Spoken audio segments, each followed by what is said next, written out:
like to invite you, I'd like to welcome you all to our Learn at Lunch for today. Today we have the great pleasure of having a few guests with us from our partners WESCOM Credit Union. Again, today we are going to be chatting a little bit about home buying. So as a potential home buyer myself, I am quite excited and very interested in hearing what our panel has to say today. Today we're going to be welcoming Gary Hernandez, Sal Mariga, Randy Castaneda, and David Bochter from WESCOM. Gentlemen, welcome. And again, we look forward to learning from you today about buying a home in, I guess in these times, right? Yes. Gary, if you don't mind, I'm going to turn everything over to you. Ladies and gentlemen in the audience, please feel free to place any questions that you might have in the chat. We're going to take care of Q&A at the end of the presentation. Gentlemen, the floor is yours. Michelle, thank you so much. Good afternoon, everyone. Happy Thursday and enjoying your lunch with you. My name is Sal Murguia. I am the Partner Development Representative with WESCOM Credit Union. I've been working with WESCOM for a little over 3 years. And I'm one of the lead, I'm just one of the lead partner development representatives in charge of the UCLA contract with WESCOM and UCLA. Joining me today is my associate, David Bochter. David is also in the partner development department, and he will be monitoring the chat, and he'll be monitoring the chat and making sure that your questions are being answered. Joining me today is Gary Hernandez. Gary Hernandez is Director of Real Estate Originations. He's going to be guiding you through our presentation on home buying. And Gary and I have been tag teaming on a couple of these presentations with the UCLA audience. And I just want to turn it over to Gary right now and welcome Gary to this prestigious audience of UCLA staff and faculty. Gary, take it away. Fantastic. All right. Good afternoon, all. Thank you, Sal. Thank you, Michelle and Gina, for having us. Today also, we have Randy Castaneda. He's the Department Supervisor for Mortgage Originations. And David's going to be helping and assisting on the chat and the Q&A. So we're really excited to be here today. We're going to talk about home buying and give you some tips on home buying, how the process works, things to consider when you're preparing and or confirming you're ready to go. So without further ado, I have some slides that I'm going to go ahead and share my screen now, and then we can go ahead and get started. All right. Can everybody see my screen? All right, great. So this house could be yours. So home buying 101, right? So I thought it would be a good title for this group here. And like Sal said, I'm the Director of Real Estate Origination here at the Credit Union. We have a branch on campus, and we have 23 other branches throughout Southern California. And so first slide here is going to indicate what we're going to cover today.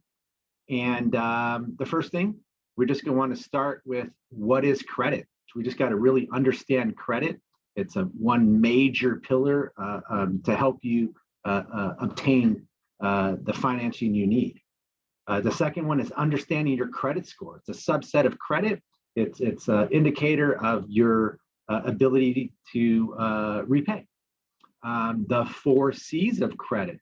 So we're going to break it down a little further so we can understand from a lender's perspective on what the lenders are looking for in credit, okay?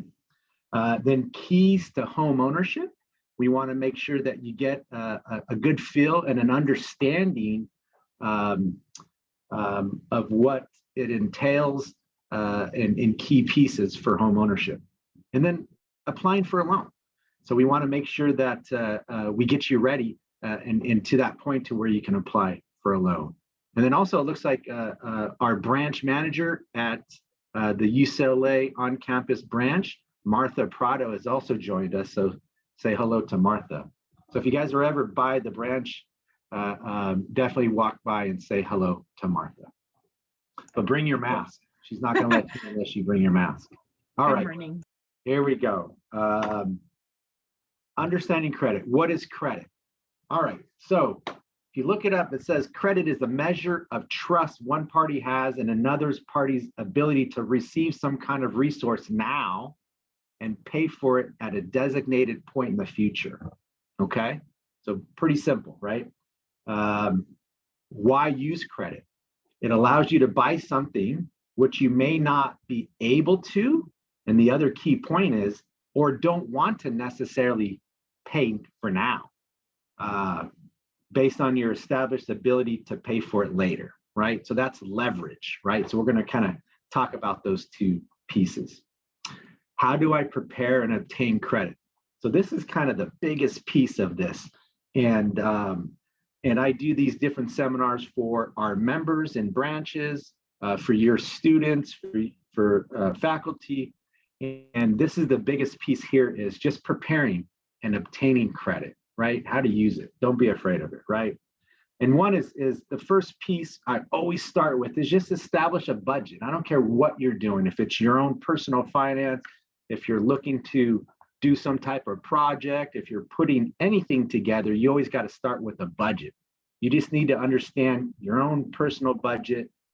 And that way you understand your comfort on how to make decisions as you go forward, okay? And a lot of time, folks haven't or don't know how to establish credit. So we list some low-hanging fruit here is what I call it on how to obtain various pieces of credit. One, you want to establish a relationship with a financial institution. WESCOM is a financial institution, so there's an opportunity. You can always go see Martha. We can open up a checking and or savings accounts for you. And that kind of just establishes credit.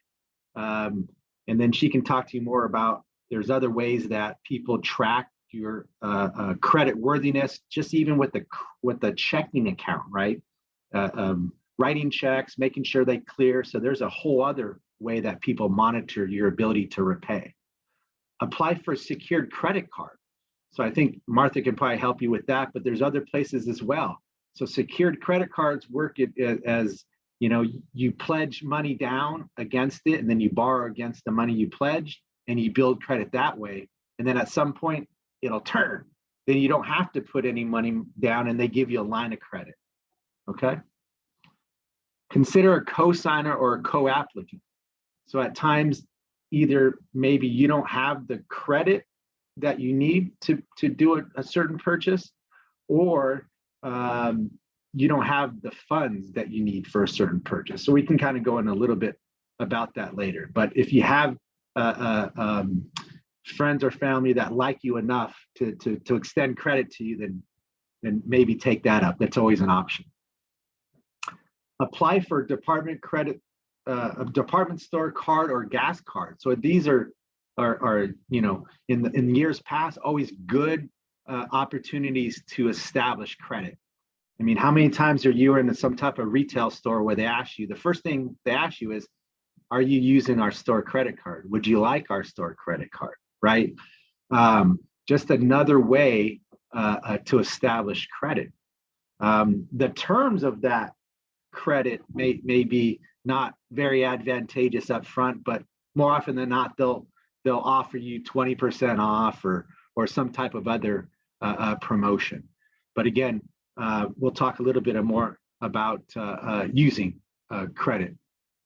And then the last piece with a couple other items under that is be consistent in your financial activities, right? Again, when we start with establishing a budget, that'll help you stay within your budget, and then you don't have to, you know, really think about it. Every time you go spend, you just know it's on your budget. This is something that I already accounted for, so I can go, you know, and pay my regular bills, make my regular purchases without going outside my budget.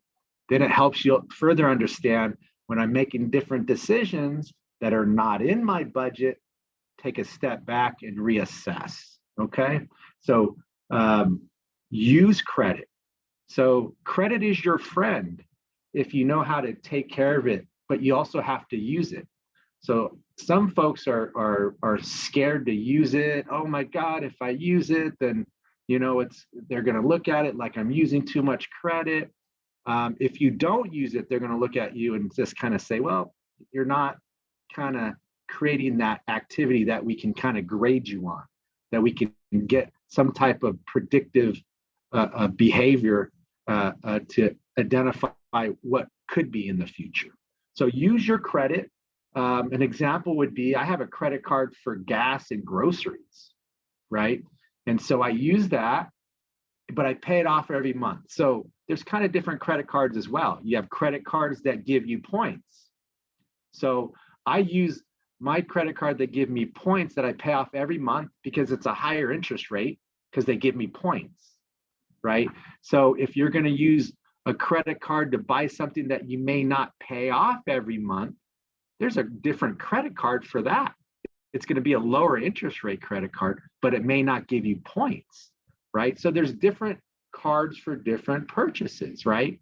And so again, you want to use cards for different reasons, and you have a different idea on when you're going to pay that off.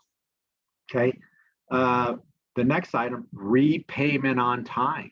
So that's going to come up. That's going to be the theme of today. Repayment on time, right? So if you can't pay it off monthly, you need to make at least the minimum payment, and you need to make that consistently every month. That's how you really establish a track record and build your credit score.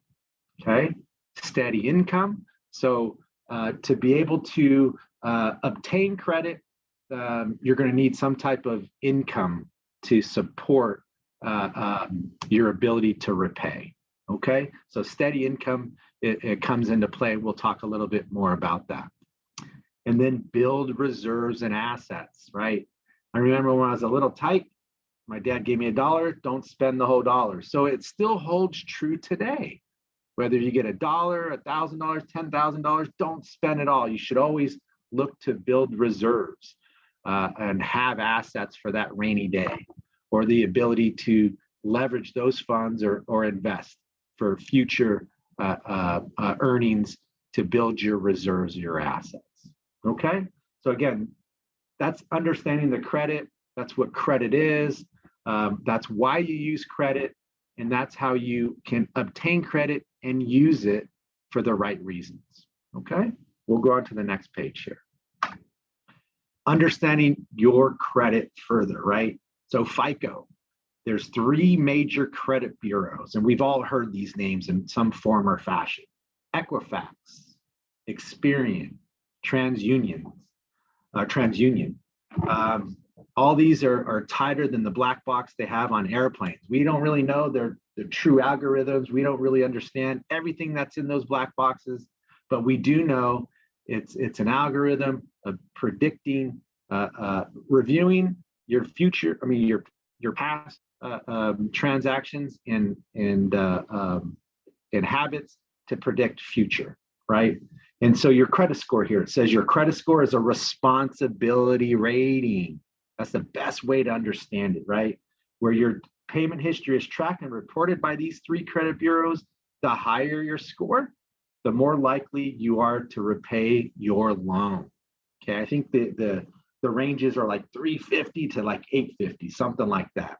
And you want to be above 740. If you're above 740 and 850 are almost kind of the same, but above 740 is a good place to be. WESCOM Credit Union has programs and products that you can have a credit score as low as 620. Okay, so I just want you to know that it's not going to take you out of the market. It may cost you a few extra bucks. So it's in your best interest to be responsible, repay, have that budget, and have a high score. Okay. Know your credit score. So that's one feature WESCOM has, and you can look at it on your phone. You can find out your FICO score at any time. but you should know your credit score because that's your ability to negotiate, right? The higher your credit score, the more negotiating opportunities you will have, okay? And again, this piece with the asterisks, again, it's going to be the theme, right? The single most important thing you can do to help your credit score is to make all payments on time, okay? And we'll get to it in a little bit here. If you don't make your payments on time, if you have other public records, it's not the end of the world, okay? But time is on your side. The further away you can get from those, the better off, okay? All right, next. Here's the 4 C's of credit, right? This is what lenders are looking for. So if you guys are looking to apply for credit, then the financial institutions that have those products and services and programs are going to look at these 4 pieces. Credit. There it is again. Pay your bills on time. Okay. The next one, capacity. Have a steady income stream, ability to repay a mortgage. So again, you can have a W-2 job, you can have a salary job, you can be 1099, you could have your own business. So there's multiple ways to have a steady income, but you need to have steady income. The lender will look, mostly at the last 2 years of your history, at times the last year, because they want to know what you've done in the past is somewhat a predictor of the future, okay? And we'll talk a little bit more about that as well. Collateral is the 3rd C in credit, right? It's collateral, right? So you got credit, capacity to pay, now collateral. The property in a mortgage transaction is also reviewed and has to meet minimum requirements, right? Property conditions. So we don't want any health or safety issues. We don't want missing steps, missing guardrails, broken windows, holes in floors or roofs. That's not, a solid collateral piece to be considered for a mortgage, right? Some of those things would have to be fixed or resolved, okay? And then the 4th C of credit is cash, right? So money for down payment, you're going to need it unless you have and apply for a 100% program. You don't need any for down payment, but there's also closing costs, and you do need cash reserves. So when you do buy a home, not only the ability to be able to afford the home, bring in the money to buy the home, but if the water heater breaks or your solar panels don't work or something happens, the lenders are going to want to make sure that you have some type of amount of reserves just in case something happens. So, so a pipe burst won't, put you in default, right?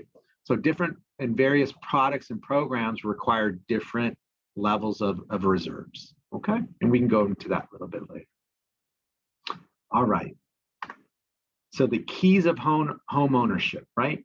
We have 3 main pieces. Job stability, right? So we talked about capacity to pay. The lenders are looking for that. So as a borrower, you want to make sure that you have a check mark next to these 3 items here. The first one, job stability. Again, lenders look at 2 years of employment, right? Full-time or part-time jobs. So if you have a full-time job today and you also have a part-time job, we will give you credit for both, but you have to have a 2-year history, right? So we want to make sure that, okay, I have a full-time job today. I just found a part-time job last week, but you don't have a history of working a full-time job and then working part-time, so we may not be able to count that. Okay, so again, establishing a work history and ability to work 2 jobs is something to be considered as well, but we would count both. Different employers. It's okay if you have different employers in the last year, 2 years, 5 years. What lenders are looking for is more, and it goes back up to the category here, job stability. They just want to make sure that your job is stable.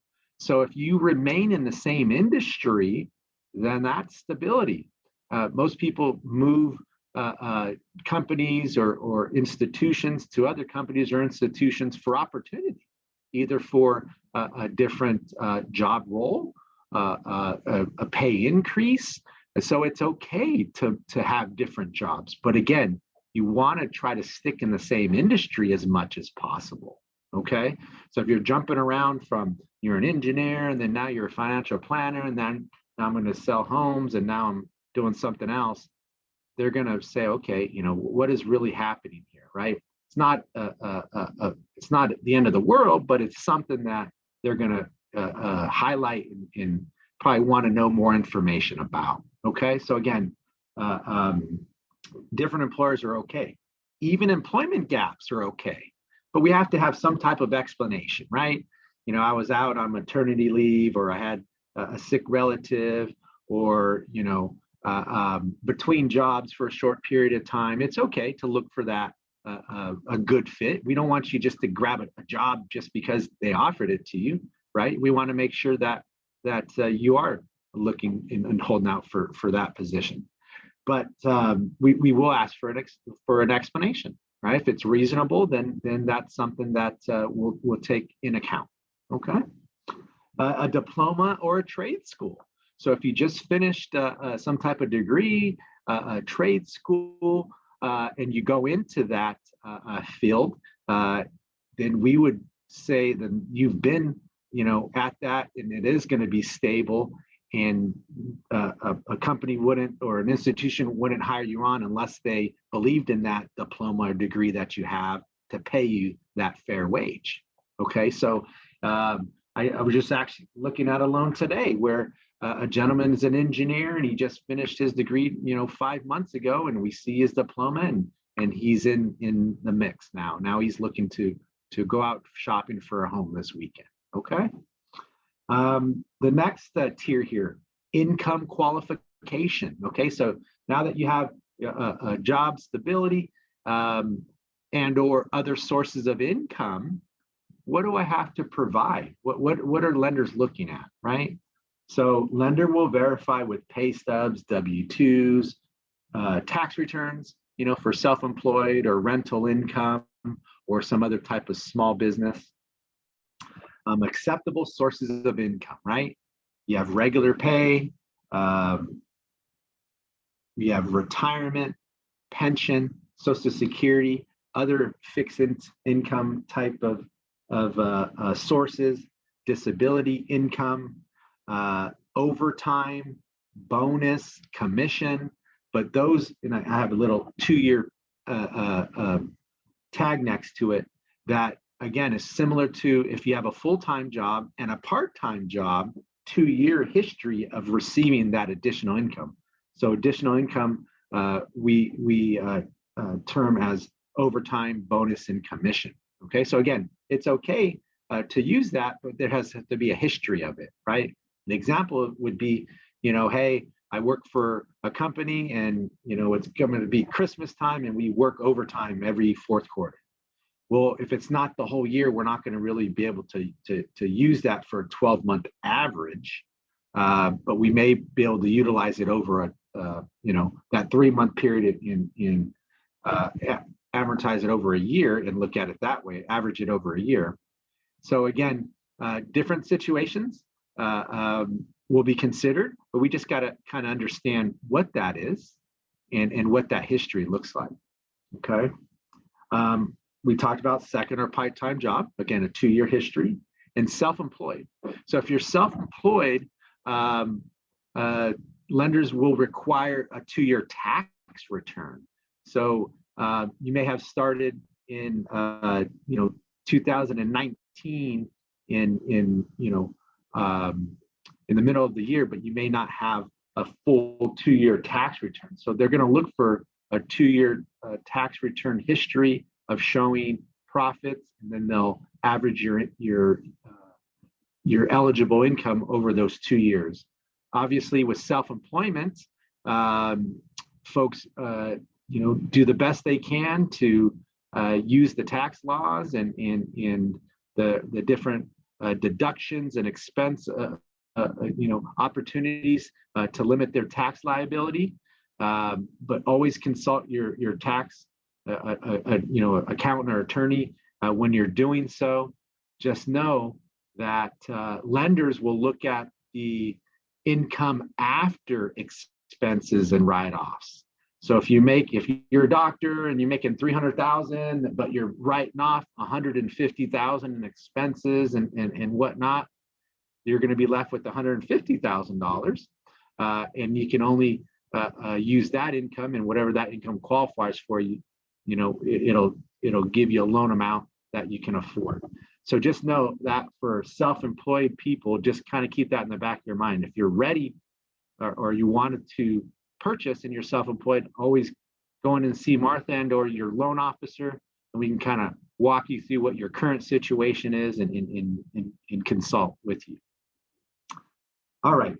And then the last piece there is debt to income ratio cannot be more than 50% of gross monthly income. So the closer you are to 43% or lower, the better credit risk you're going to be. But I just wanted to demonstrate we have programs to bring you right up to that 50% of the gross income.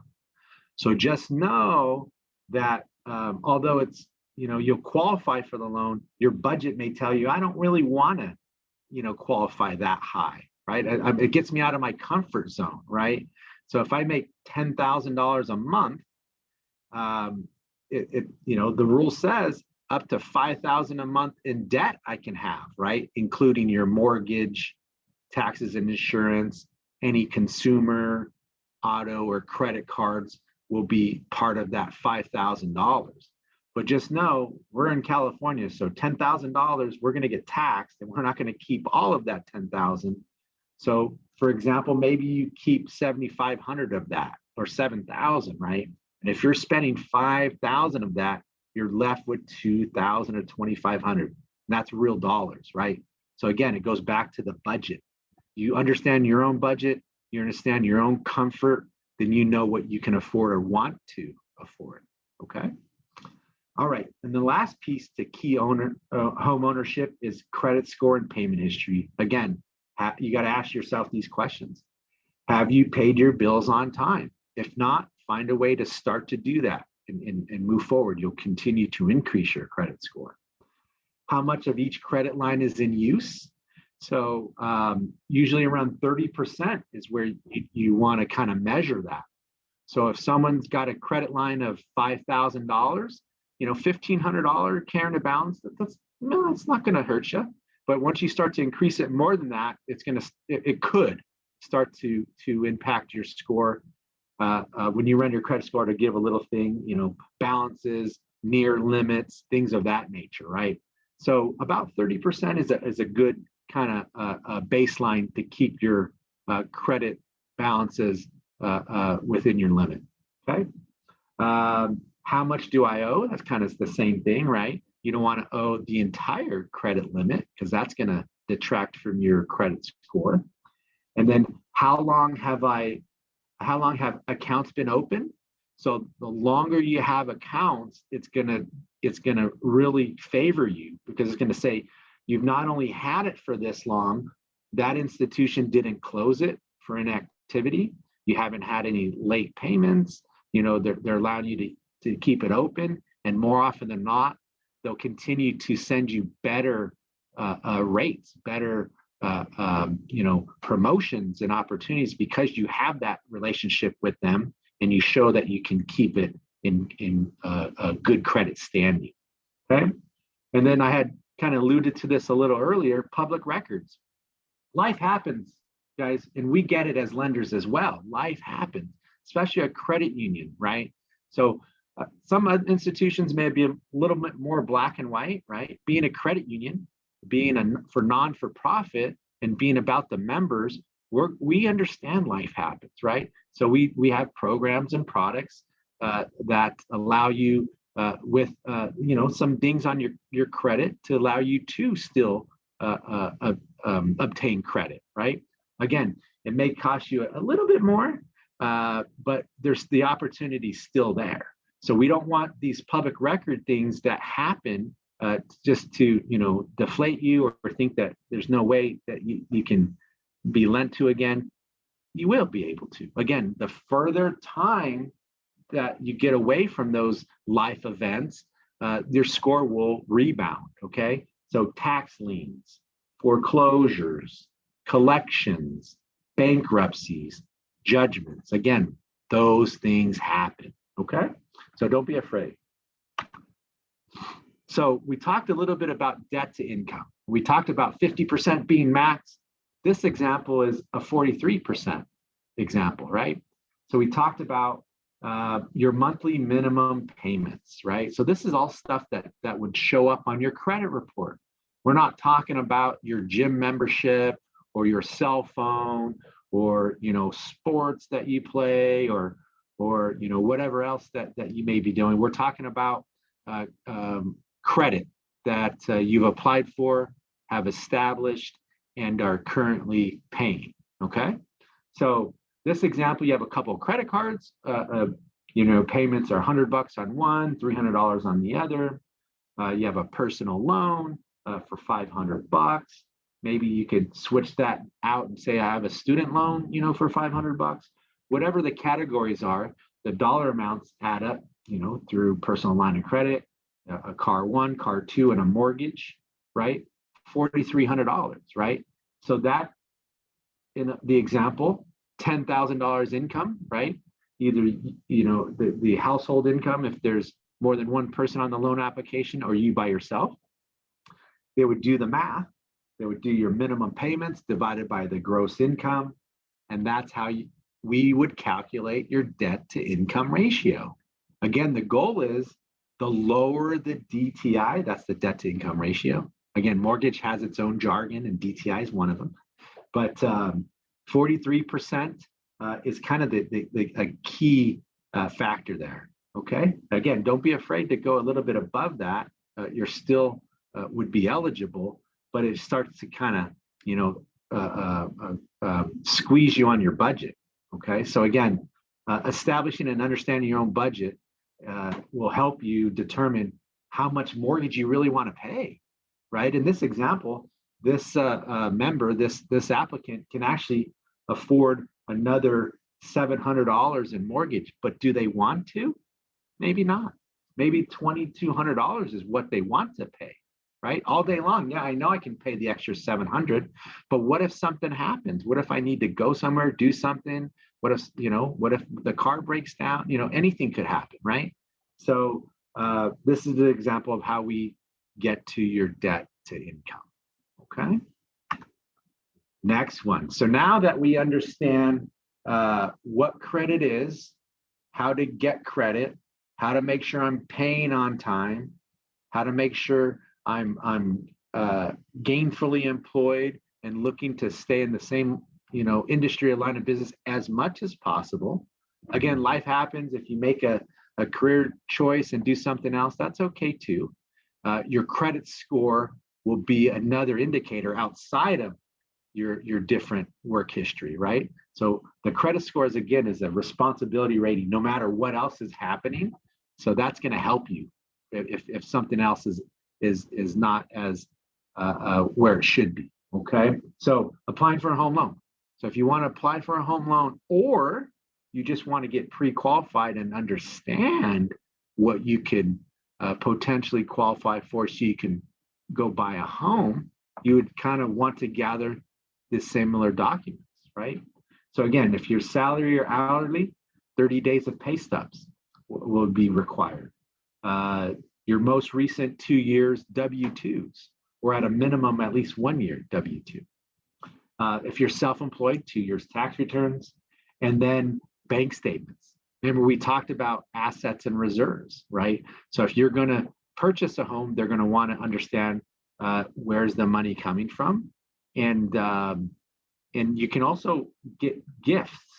So if you have friends and family that like you, we all have friends and family, but do they like you enough to give you money? That's the piece, right? So if they are, then that could be funds that you can use for a home or for reserves, okay? So that would be the information to gather. So get pre-qualified. So I had talked about this, right? So this would kind of be the documentation to have available.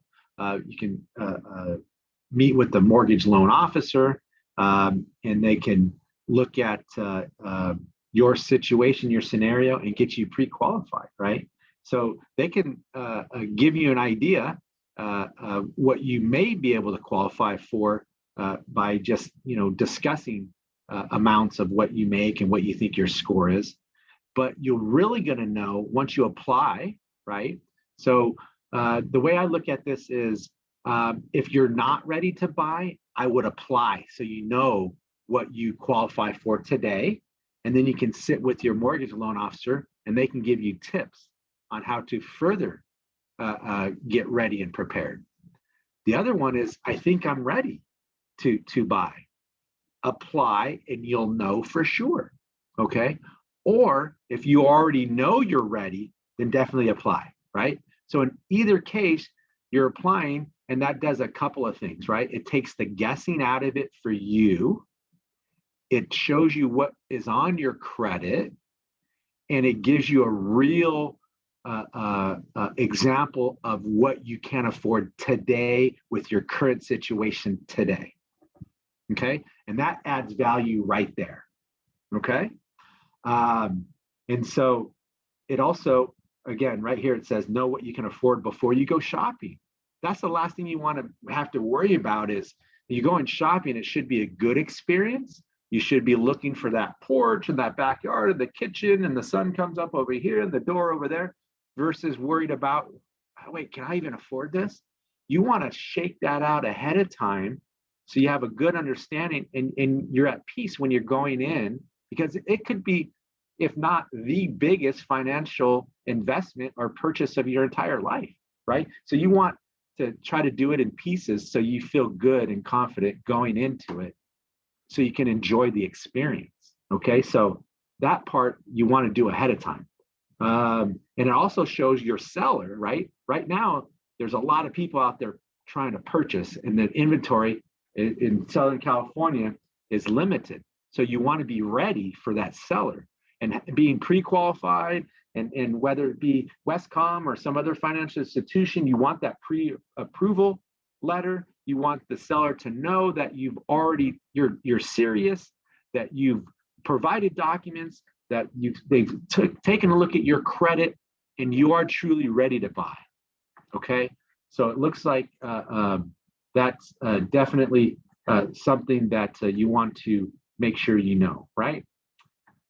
You can also make an offer as soon as you're ready. So if you do see that property and that you want to buy, then you're ready to go this weekend. And again, you don't have to say, oh, you have to second guess yourself, because you've already gone through the process. You have a good understanding of your budget, your credit, your ability to borrow and repay. Okay, so it's very important. And then you can close very quickly. Okay, so that's what it allows you. Okay, let's see here. Gary, there's a couple of questions with regards to the pre-approval and your credit score. How does that affect when you're getting the pre-approval? Does it affect you negatively, and for how long of a period? Okay, so great question. So again, getting pre-approved, right, is key because they're actually working with facts. You provided your income, they know what your actual debts are, so they can actually give you a pre-approval. The pre-qualification is more of, hey, I make 10 grand and my FICO is 800. Okay, then you should be able to qualify for this. You should be. We don't know because we're not sure. You haven't provided us income or debts. So to the questions that David has asked is, okay, great. Now you pull my credit score, right?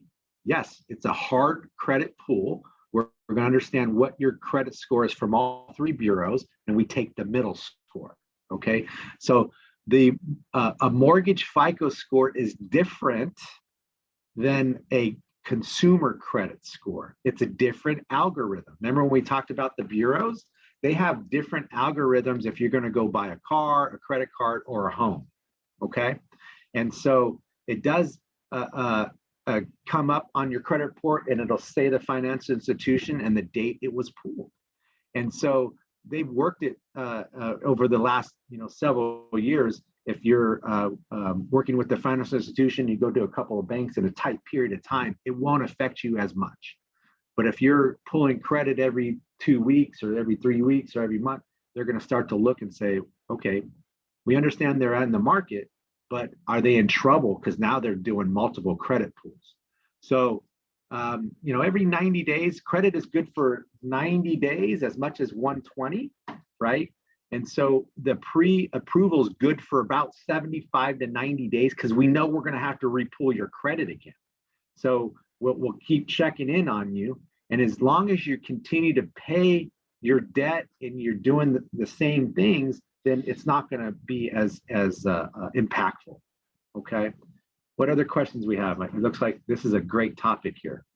Yeah, so one of the questions in line with this, Gary, is can you apply at different financial institutions, and will that pre-approval carry over? And I think you touched on how long, but just as a refresher, how long would that last if I'm planning to be in the market for 2 to 3 years? Okay, so yeah, so a pre-approval is good for about 90 days, right? So after that, your credit accounts are different, more payments are posted, an opportunity, maybe you missed some. So creditors want to make sure that, within 90 days. So we would have to update your pre-approval, every 80 to 90 days if you're still in the market. But if you're in the market for 2 or 3 years, you would want to get pre-approved so you understand and establish a baseline. This is my credit score. This is what I can afford. And my consultant told me, if I get to this income level, if I save this much more money, then I can buy this, right? So they're going to consult with you. So a 2 to 3 year time frame, I would want you to check back when you think that you're ready again, right? So you go get approved today, and then maybe in another year, then you revisit it to make sure you're on track, and it wouldn't have an impact on your credit. Now, pre-approval is only going to be good for WESCOM because WESCOM gave the pre-approval, viewed your information, and saw your credit. So it's not transferable, and there is a time frame on that, about 90 days. Hopefully that answered that question. And one of the other questions is, we're using the words pre-qualification and pre-approval. Are there differences? There are. So that's another good question. So pre-approval is actually reviewing your income, right? That's this stuff here. So it's reviewing your actual income docs and your reserves, right? So we can have a good understanding of your buying power and your stability of income. And then we're actually pulling your credit so we know your debt. So that is considered a pre-approval because we're approving you based upon the information you provided and the credit that we have. A pre-qualification, I'm doing air quotes, is, again, you're on the phone. Hey, Gary, I make 10 grand a month. My FICO score is 800. What can I qualify for? I have, 2,000 in debt. Then I'm going to say, okay, then, you can qualify for a $3,000 payment. That's that 50%, right? 2,000 in debt plus a $3,000 mortgage gets you to 5 grand. So that's just a qualification. We don't give, maybe, I don't even think that I think we may, I have to double check this. Normally we don't give you any type of thing in writing saying, we talked to you and you haven't provided us anything, but you qualify for that. It's more of a kind of a consultation thing. So, we're going to just qualify you on based upon what you told us. But the pre-approval is on documents and a credit report that we can hang our hat on. Thanks, Gary. And a couple of people are interested in knowing about FH loans and the process, and does WESCOM offer those type of loans? Sure. So FHA, VA, there's all kinds of products and programs out there. FHA and VA, they're heavy in the fee side. There's lower thresholds to obtain credit, but in addition to the Fannie Mae conforming loan products, that's your standard 30-year fix. Those are going to be the best rates. depending on your credit and your loan scenario. WESCOM also offers what's called portfolio products.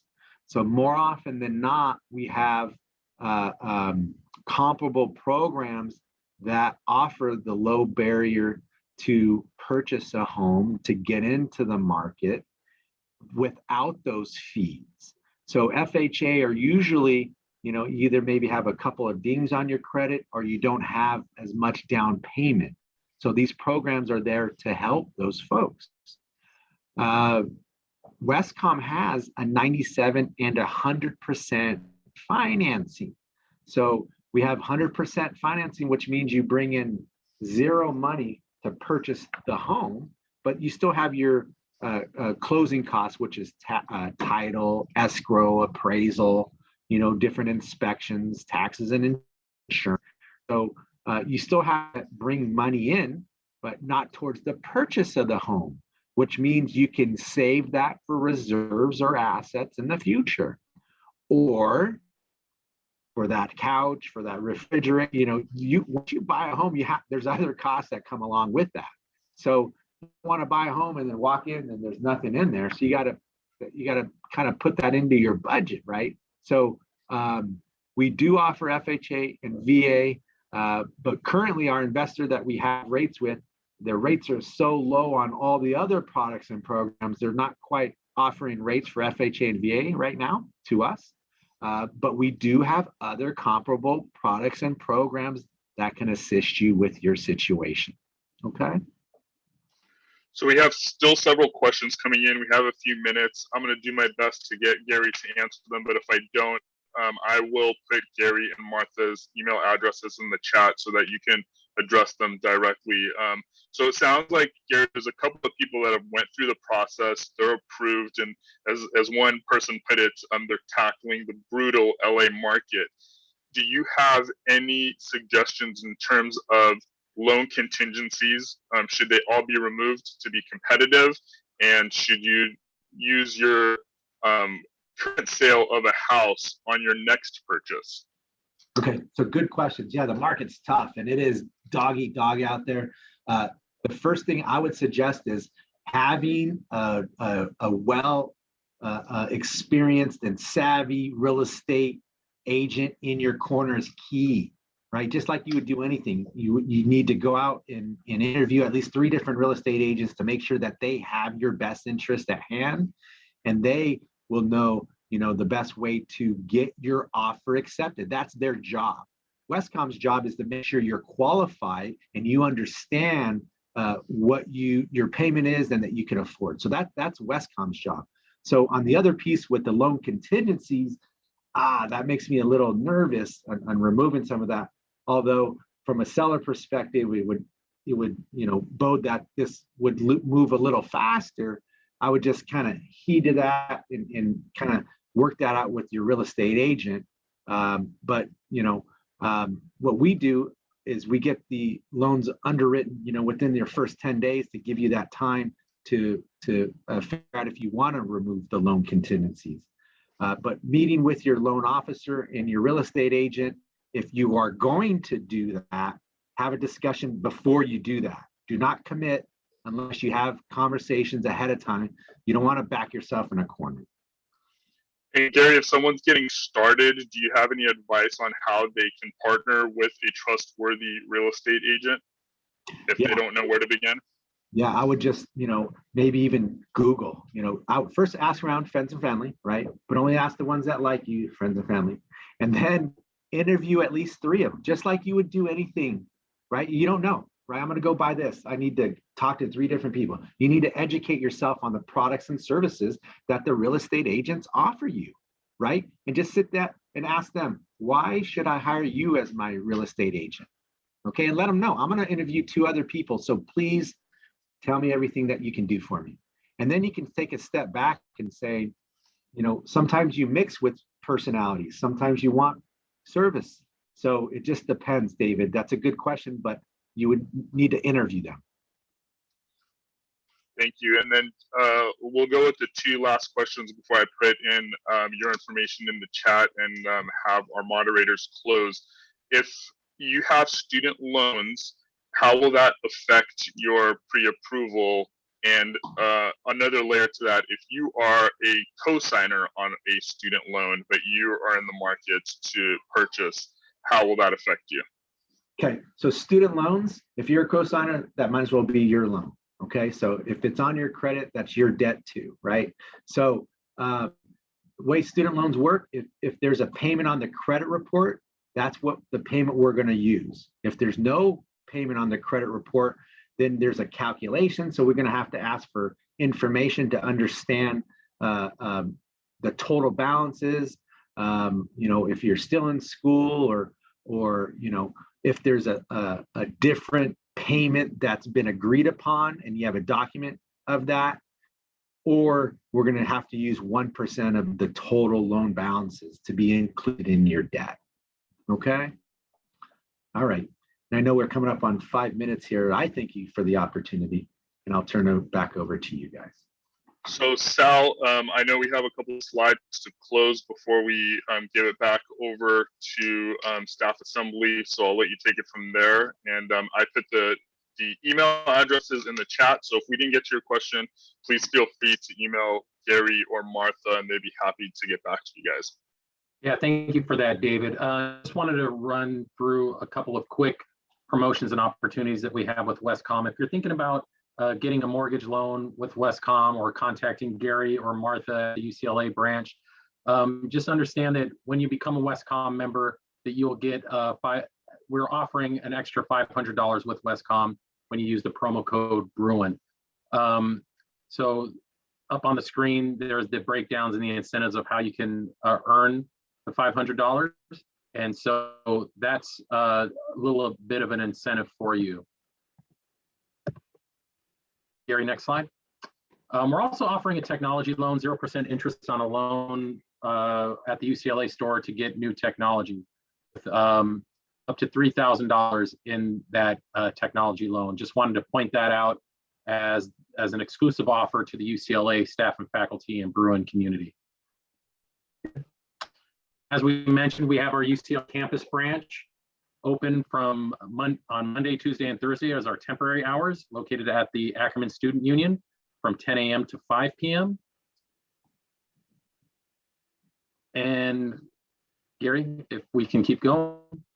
Let's just skip these couple of slides. This just want to finish up and wrap up on some questions and answers with the time remaining. And also, just to give you an FYI, I do want to say thank you to all the participants asking questions. We are going to reward 2 lucky recipients of $50 UCLA gift cards to the UCLA store. So 2 lucky recipients will receive that based on the question answer session. So don't start firing off all these questions now. No, I'm just playing. But if you have any further questions, we'll do the best we can in the remaining time to get these questions answered for you.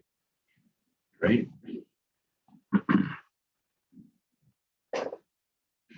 I'm just going to put up here's a couple websites, guys, products and programs, WESCOM, Department of Housing and Urban Development, the credit scores. If you go click on that, you get 1 free a year.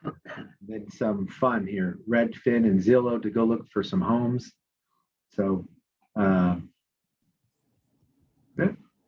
I have a question. Can I ask verbally, or do you want us to say it or type it? We have 1 minute left, so go for it. So I'm about maybe 5 years away from purchasing a home. I'm just really planning ahead as much as possible. So I'm wondering if you have any advice for steps I can take now to set me up for success. Yeah. So this first page, Kara, is where really want to understand this piece here is use your credit, get credit, pay everything on time, right? Steady income. So continue to make sure that you stay gainfully employed and hopefully in the same industry as much as possible. And then just, sock away as much as you can. Again, the first piece is establish a budget, Kara. That's the main piece. Stay within that, right? But these are the pieces that I would recommend here on how to get really ready to go. Okay. Okay, great. Thanks so much. You're welcome. Thank you for the question. So I promised that we would end at 12:58 to allow for some closing housekeeping. So Gary, thank you very much. Sal, thank you. Michelle, let me pass it back on over to you so you guys can make your closing remarks. Great. Thank you so much. All right. Thank you very, very much. I'm Gina Beery with Staff Assembly. And so it's just been a pleasure to have you guys here. Thank you for your time. Thank you to the participants for your questions. Just so you guys know, we have another Learn at Lunch coming up and with Staff Assembly. And that is actually called What is Staff Assembly? And that will be on March 16th. So stay tuned for that. And again, thank you so much to our presenters. Very helpful information. We saved the chat, so we'll be able to provide you guys with that, all those questions so we can get all of those answered. All right, I'll go ahead and stop the recording now. Thank you again and have a wonderful rest of your day.